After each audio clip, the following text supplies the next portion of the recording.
The cold winds blew on the snow on the ground. Chu Xiao let go of her horse's reins and looked up towards the sun. Tears streamed down on her face, onto her hair below.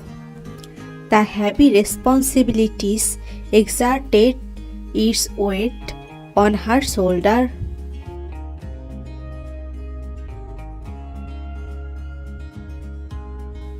That day, her tears dried up.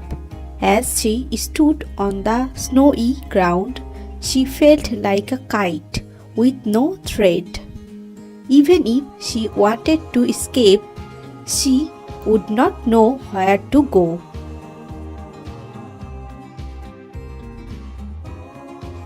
Just like this, she stayed in Yanbei and resided in the area of Hui Hui Mountains for 2 years.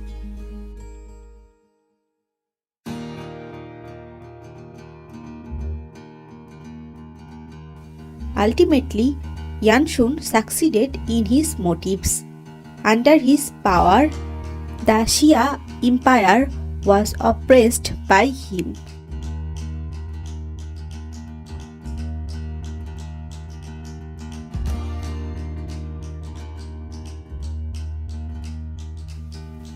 After Yuan Yu's death, the Yuan family tried to clear their names by disowning him. They did not bury his body in the family's mausoleum. However, despite this, they were still implicated. Their status in the elders' clan was heavily diminished. As Yuan Y was shunned repeatedly, Yuan Mokang's efforts to salvage the situation by supporting the other side families proven fruitless as well. As Yuan Yu's direct superior, Prince Yuan Che was not spared either. The prince, who had gone through a series of ups and downs, was once again exiled to the remote northwestern border to supervise a totally unnecessary military reconstruction project, ending his involvement in the Xia Empire's political scene.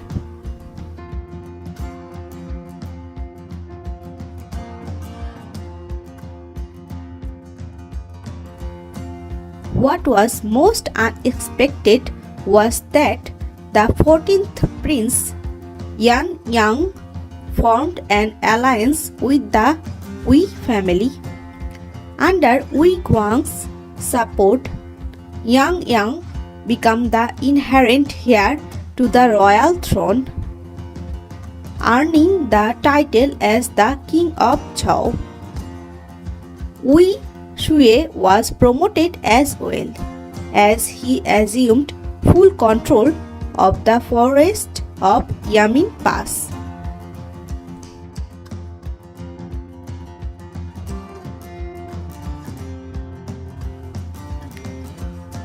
Although the Xia Empire with the strong underwent force of political reshuffle, they were unsettled. It was easy to spot that they no longer well versed at the dominating art of warfare they once he was had. No match.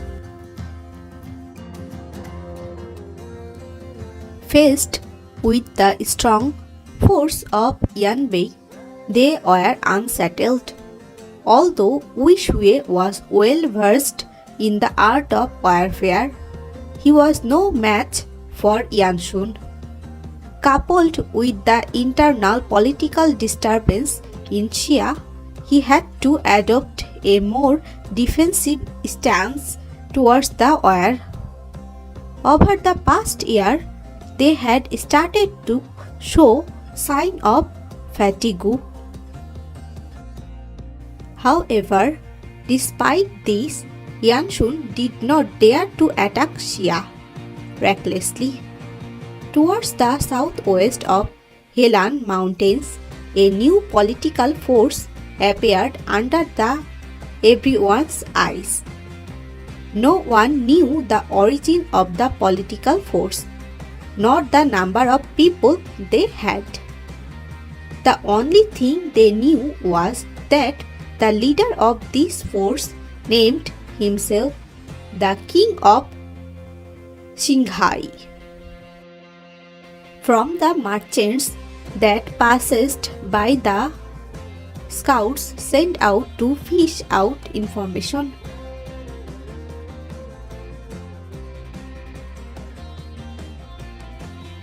Shanghai was a piece of land situated south of Helan Mountains and to the west of Chui Mountains. It was rumored to be a barren, no man's land with a harsh climate. Wild beasts roamed the land, devoid of any grass.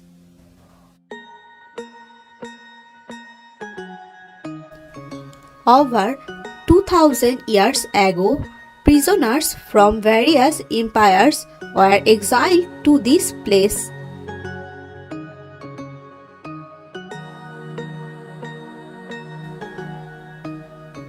It was known that none of the people who were dumped over there survived. They were either eaten alive by the beast or killed by mysterious illness.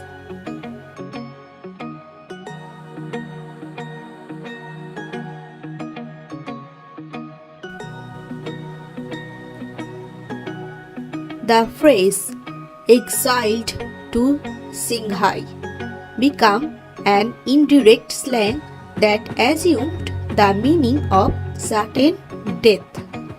It was extreme to the point where people would rather die in West Ming than step foot in Shanghai. Over the years, countless prisoners at Chui Pass had committed suicide.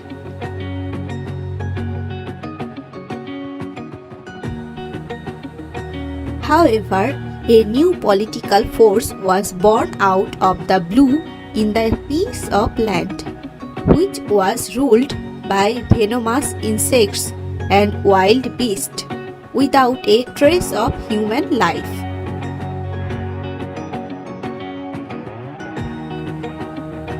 It was the 17th day of the 7th month in the year 778. 70,000 troops, personally led by Yan Shun, attacked the southern gates of Yamin Pass. As they were about to succeed, the enemy appeared out of the blue at the southwestern part of their real force. They were agile and seasoned in combat. Their movements were fast and ruthless. They sliced into the left side of Yan Bi's forces, effortlessly disrupting their formation. However, when Yan Shun made his way back to retreat, they had vanished into the thin air. It was not until a long time later that the scouts discovered that they were at Chui Pass, and that this man, known as the King of Shanghai, had taken control of that place. This was a horrible nightmare for Yan Bei, as Chui Pass was situated near Helan Mountains, west of the rivers. This meant that Yan Bei had another enemy to deal with, other than the people outside of Meilin Pass. What was even worse was that Meilin Pass was in Yan Bei's hands, while Chui Pass belonged to the King of Shanghai. Now we are seeing two politically powerful groups of people. They are going to defeat one another. What will be next? Thank you for staying with me, and I am going to share it continuously. Stay with me, subscribe and like the video to support me and to know the further story of Princess Essence Season 2.